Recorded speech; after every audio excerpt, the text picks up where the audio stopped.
Boom! Time to review another portfolio. In a Discord design community, I requested that, hey, who wants to get their portfolios reviews by myself on a video? And Cindy, product designer based in Toronto area, she specifically asked on a community if there are any portfolios which I can show, which let's say would for sure get junior UX foot in the door and get a call back and say, hey, come in for an interview. And my immediate response is, of course, like, come on, don't look for shortcuts. You know what matters. Trust the process. Be patient and you're gonna get there. And having looked at Cindy's portfolio, just like in many other portfolios I reviewed, of course you could get that call back. If I would have a role right now for a junior or a midweight, I would call you, Cindy. It's as simple as that. She has a strong case study presented really well, walking people through exactly what matters. Now, I have a few bits which you could improve on, but having said that, the bottom line is the positions who value product designers, which are also super rare, might consider you and get you in. Maybe your case study is good, it's just you're not applying in the right place. There's another variable to consider. There's just so many variables which are out of your control that you might not know, and maybe I'm gonna make a video actually discussing exactly why that's happening. So maybe it's open up, but I covered that in a book. Ultimately, what's in your control is to make sure that your case studies are top-notch with the things you approach. But anyways, let's jump right into it.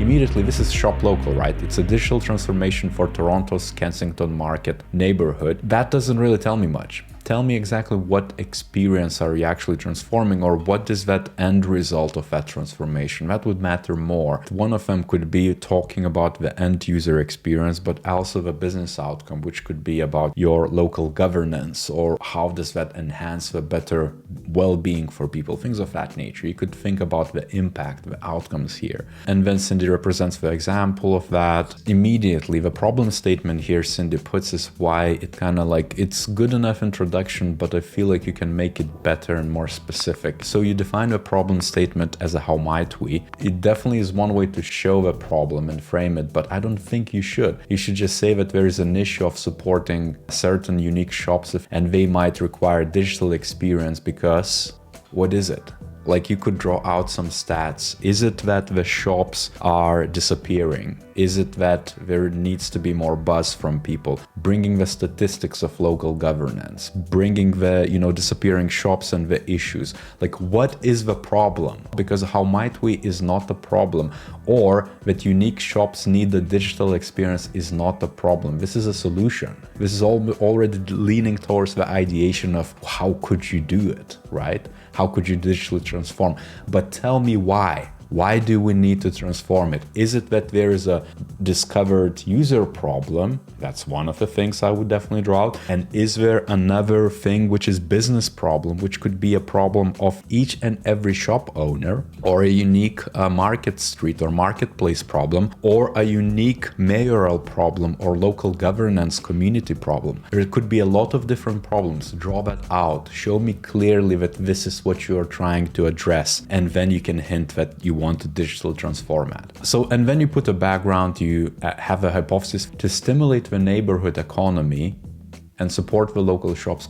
You could address in so many different ways. Why did you think that digital is the way to go? Could you draw out some information of that as well? Could you find some examples from around the world? How did you come up with that hypothesis that the digital is going to be that? Because you go into business opportunities that I'm looking to design marketplace tool alone would be questionable. I would ask you, how did you have that hunch? Could you draw some information to back this up? Maybe it's in a little text somewhere, but hey, this worked back somewhere in Norway, let's say in their market streets, therefore you want to bring it here and you have some tangible bits. The hypothesis here, it jumps way too quick to the solution itself, because in real world, in real business scenarios, rarely do you jump to the conclusion so quick, because the value proposition, the early discovery has to happen that that's the right opportunity. And this might be too much for you because as a junior, this is good enough, but I'm just telling you the advice of how you could boost it even further if you make it so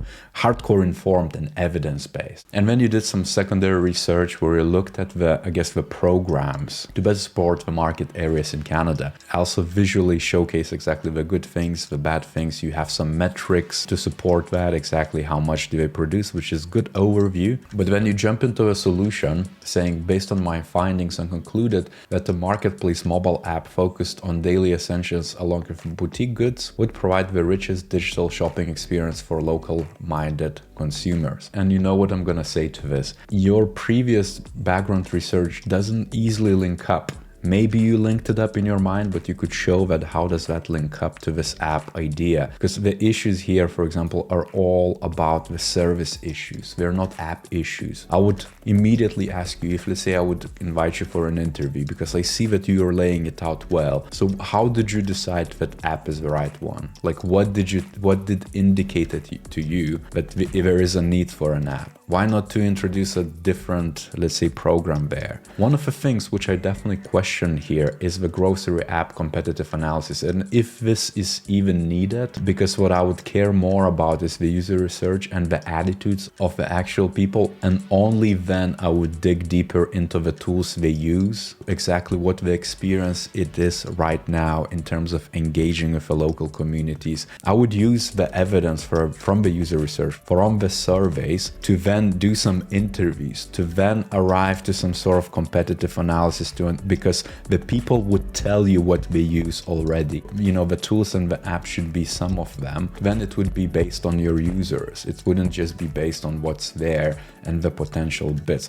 Unless you're specifically telling me that you want to steal the customers from Instacart, PC Express and Walmart and change customer behaviors and tell them, hey, you're using now Walmart or Instacart, you know, I want you to go and explore the local unique shops, but then you need to make it very clear that this is the objective of this thing, to change the customer behaviors and almost take growing new trends and things of that nature and just push them aside and tell people to go local. Is that the case? Then you could make it a bit clearer, basically. And your user research is super clearly laid out. You know, the insights, you're also saying up that you followed up with the interviews, which is great. The storytelling, the visual representation of it is great. It's outstanding, actually. I'm really impressed with how you lay out the information. What I missed here is to show me exactly what that user experience looks like. Again, experience mapping. I don't know why the bootcamps, UX courses right now don't advocate more for experience mapping.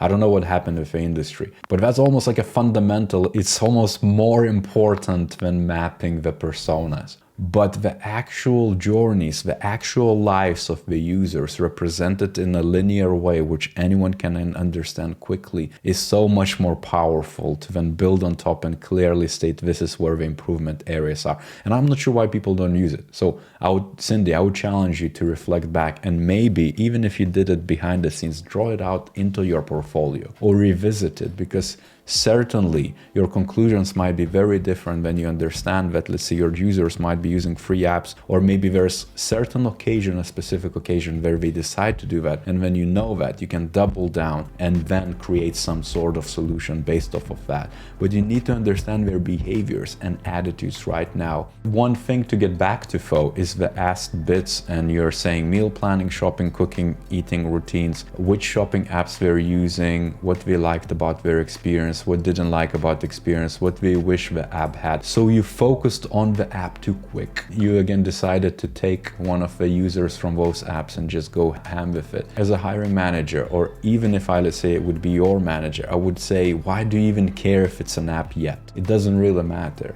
Your user research should tell you if it's an app or if it's like a website, or what sort of service you're going to provide to whoever you're going to make this app for. It should matter what tools they use, the methods, online and offline touch points, How do they use it? How do they make their decisions? What steps do they go through in terms of maybe just they use a local guide or a book or something? I don't even know. But you get my point. It has to be more holistic than just limiting yourself to the app. Even if you just want to specialize in product design, your product is going to look very different if you understand your user experience end to end with online and offline touch points. Apps are great. They have to be designed right though. They have to be informed right. It's not often you see user stories in UX portfolios, but it's fine.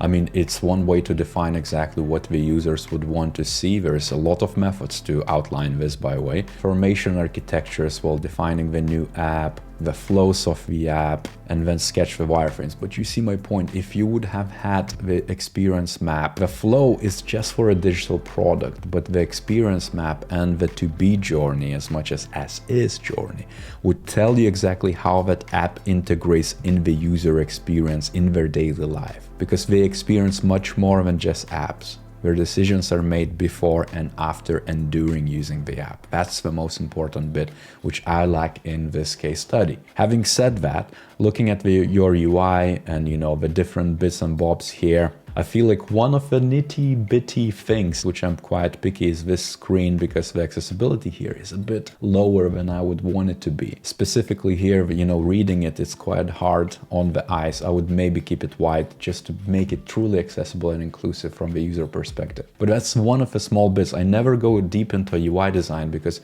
there's a lot of subjectivity, but that alone is something I wouldn't pass by. I would tell you to actually address it and challenge you. And lastly, you concluded it with your learnings and things of that nature. Also describing quite small, I would make it more bold and draw it out, because this is to me the most important bit as a hiring manager. It's like, what's going to happen to the app? You're saying that you user tested it.